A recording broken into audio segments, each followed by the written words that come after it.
Today we have Coleman Hughes absolutely obliterating Sunny from The View. Now, I'm going to be very honest with you guys. This topic is about race, okay? Definitely a sensitive topic for some people, so viewer discretion is definitely advised on this one. Without further ado, let's rock! First question that I should ask you to do is explain to folks what you mean by this. Arguments for a colorblind America. What do you mean when you say that? So a lot of people equate colorblindness to I don't see race or to pretending not to see race. I think that's a big mistake. We all see race, right? And we're all capable of being racially biased, so we should all be self-aware to that possibility. My argument is not for that. My argument is that we should try our very best to treat people without regard to race, both in our personal lives and our public policy. Of course. And the reason I wrote this book, thank you. The reason I wrote this book is because in the past 10 years, it has become very popular to, in the name of anti-racism, teach a kind of philosophy to our children and in general that says your race is everything. Right? And I think that is the wrong way to fight racism, and that's why I wrote this book at this time. I'm sorry, baby. Yeah. Can I just point out that there is a reason for that? You know, when I went to school, getting any information about anyone's race was not taught. No history, there was no black history, none of those things were taught. And here in America, 100 years ago when I was a younger woman, that's how people saw you. That's how they judged you. So I think, I don't want to say it's your youth, but I think you have a point, but I think you have to also take into consideration what people have lived through in order to understand why there has been such a pointing of very specific racial things, like women couldn't get into colleges. If you were a black person, there were a lot of colleges wouldn't accept you. Trying to equal the playing field. I think that's what a lot of folks have been trying to do. I'm sorry, I didn't mean to cut you off. I think that's your experience, and that's valid. You know, as a counterpoint, when I was in 5th grade, we all watched Roots together. Yeah. In public school. Yeah. So these are different experiences. I think it's also different generations. Now, just real quick, I actually didn't know they were showing Roots in public school. I actually watched it with my family. But yeah, I hear both people's points. You know, it's, you know what I like though, I will be honest with you. Yes, we do have a lot of work to do when it comes to race, 100%, whether you're Democrat or Republican. 1000% we're not where we need to be, but I will say I do like that my people are waking up to the truth. How I know that is Amber Rose spoke at the GOP convention, and I actually remember Amber was against Trump, right? And it's interesting how my people are waking up. Again, I know this has nothing to do too much with this, but knowing oneself and knowing your identity is extremely important, and not basing it off of race is even more important, in my opinion, and more so your character. So back to the video. Different parts of the country, right? We have very different cultures all living together in one country, so I'm not going to deny that, but I view this notion of a colorblind society similar to the idea of a peaceful society, which is to say it's an ideal, it's a North Star, and the point is not that we're ever going to get there, we're not going to touch it, but we have to know when we're going forward and when we're going backwards, and we're going backwards when we're doing woke kindergarten in San Francisco. You didn't hear about this story? No, but wait, because I want to get to the part of the book. Yeah, You better not interrupt them. Public policies that address socioeconomic differences would be better at benefiting disadvantaged groups, and that race-based policies often hurt the very people they're trying to help. What are some examples of policies that would be better at reducing racial disparities? So my overall argument is that class, socioeconomics, is a better proxy for disadvantage. We all want to help the disadvantaged, and the question is, how do we identify them, right? The default right now in a lot of areas of policy is to use Black and Hispanic identity as a proxy for disadvantage. Wait a minute, hold on a second. I'm sorry, hold on, pause. Did they just have him not tell the woke story? Did I just see that? He was just getting ready to tell what happened in the kindergarten. You see this? This is a perfect example. This is what I'm talking about. You guys knew he was getting ready to tell a really good story about, by the way, I don't know it, right? But it's interesting because literally almost every other video I talk about them pushing this woke agenda on the youngins, right? And how I don't appreciate that. And he was just about to, you see what I'm saying? This is what I'm talking about. And this is a part of that. This is a part of them pushing the agenda on you is not letting this brother tell that story. As minute as that sounds, and I hopefully that doesn't sound crazy to you guys, but hopefully he can tell it. But back to the video.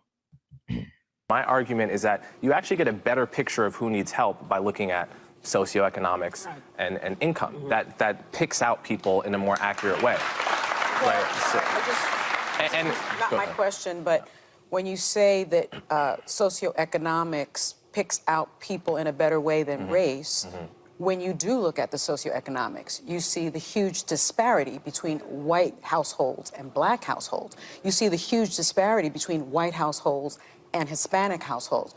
So your argument, and I've read your book twice because I wanted to give it a chance, your argument that race has no place in that equation is really fundamentally flawed, in my opinion. Well, there's two separate questions. Wait a minute. One is whether each racial group is socioeconomically the same. That I agree with you. They're not. Yeah, Of they're course. not, and the The stats question show is, that. But yeah, of course, I agree with that fully. The question is, how do you address that in the way that actually targets poverty the best? Great. And what Martin Luther King wrote in his book, Why We Can't Wait, is he called it, we need a Bill of Rights for the disadvantaged. And he said, yes, we should address racial inequality. Yes, we should address the legacy of slavery. But the way to do that is on the basis of class. And that will disproportionately target blacks and Hispanics because they're disproportionately poor, but it will be doing so in a way that also helps the white poor, in a way that addresses poverty as the thing to be addressed. That part is true, but as you are a student of Dr. King, I'm not only a student of Dr. King, I know his daughter, Bernice, right? So I'm going to get to my question. Go ahead, go right ahead. I think the premise is fundamentally flawed. You claim that colorblindness was the goal of the civil rights movement, based upon Dr. King's I Have a Dream speech, content of character versus the color of skin. Bernice, Dr. King's daughter, points out that 4 years after giving that speech, actually, Dr. King also said this: a society that has done something special against the Negro for hundreds of years must now do something special for Negroes. He also said in 1968, it was about less than a week before he was assassinated, this country never stops to realize that they owe a people kept in slavery for 244 years. So rather than class, he did write about that earlier on. Right before his death, he made the argument for racial equality and racial reparations. And so your argument for colorblindness, I think, is something that the right has co-opted. And so many in the black community, if There I'm comes being the honest agenda. with you, because I want to be, believe that you are being used as a pawn by the right and that you're a charlatan of sorts. He's not a Republican. So how do you... He's who am I never being voted for a used as? Republican. You've said that you're a conservative. No, no. No, you did. You actually said that in the podcast that you did 2 weeks ago. I said I was a conservative. Yes, He's not. yes, you did. So, but my question to you, is, how do you respond? Yo, even the people on the view are saying no, he didn't. Son, look at his face. Yo, look at his face.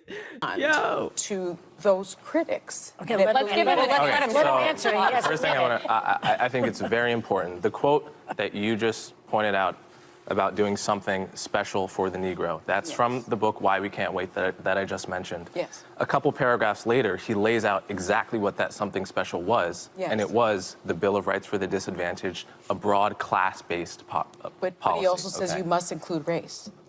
No, he didn't. He says it's Yes, he does. Okay, well, everyone should go read the book Why We Can't Wait. Let's not get sidetracked by that. Yeah. I don't think I've been co-opted by anyone. I've only voted twice, both for Democrats. Although I'm an independent, I would vote for a Republican, probably a non-Trump Republican if they were compelling. I don't think there's any evidence I've been co-opted by anyone, and I think that that's That's an ad hominem tactic people use to not address really the important conversations we're having here.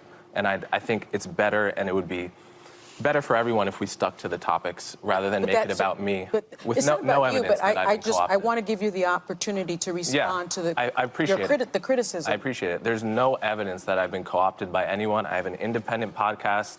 I work for CNN as The criticism by you, though. The criticism by you. Point to where anybody else is saying that. And maybe I'm wrong. Again, if you guys in the comment section, let me know. Let me know in the comment section if I am wrong, right? Because you got it all wrong, and your coworkers were laughing.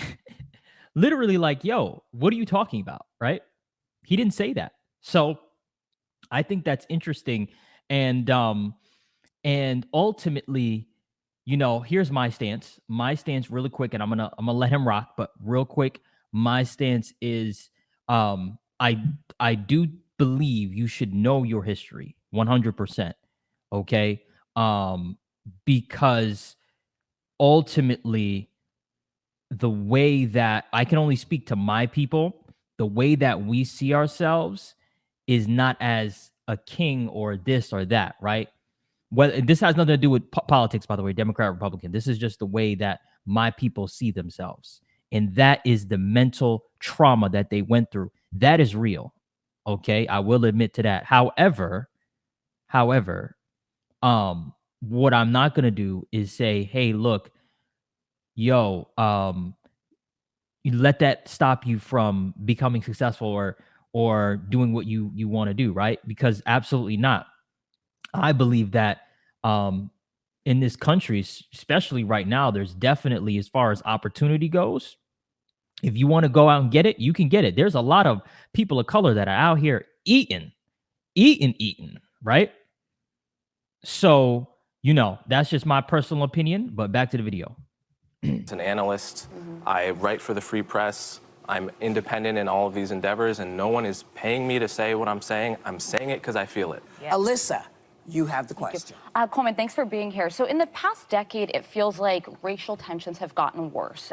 Do you see it that way, and what do you attribute it to? Absolutely. I mean, if you look at all the data, it finds that race relations were getting better until about 2013. That year, you had a majority of Black, Hispanic, and white Americans saying race relations were good, and then you just see it nosedive. And 2013, you know, Republicans like to blame Obama. Wasn't his fault.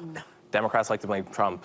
It was actually just technology. We all got social media and smartphones, and we had videos being promoted in the algorithm that were unrepresentative, and it created this impression that racism was on the rise when in fact it had been on the decline for decades. And it allowed everybody. Do you attribute that at all to foreign actors getting involved in technology? Yes, Russia tries to meddle, absolutely, but I don't think we can blame foreign actors. This is a homegrown problem. Okay, I have a question, because you write that the anti-racism movement, there are a couple of people, I don't even know who they are, maybe you know Robin DiAngelo. Robin DiAngelo, Yeah. Ibram Kendi, for instance. Okay. Well, you say that is just another form of racism, and you even say it has a lot in common with white supremacy. How can you compare those two things? You talk about anti-racism, you're comparing it to white supremacy. Because they both view your race as an extremely significant part of who you are. So white supremacists, they obviously say, we all know what they say, okay? Neo-racists like Robin DiAngelo, they say that to be white is to be ignorant, for example. Well, this is a racial stereotype, and I want to call a spade and say this is not the style of anti-racism we have to be teaching our kids. We should be teaching them that your race is not a significant feature of who you are. Who you are is your character, your value, and your skin color doesn't say anything about that. That's actually misrepresenting what Robin DiAngelo's position is. It's in her book. But a lot of So here we go. Here we go. Here comes the debate. Thank you, Here Coleman comes the Hughes. debate. All right, guys. So we're gonna wrap it up right there. Okay, so check it out. This is my overall take, and I want to know what your take is. Right? Overall, I hear the brother. Okay, I hear what he's saying.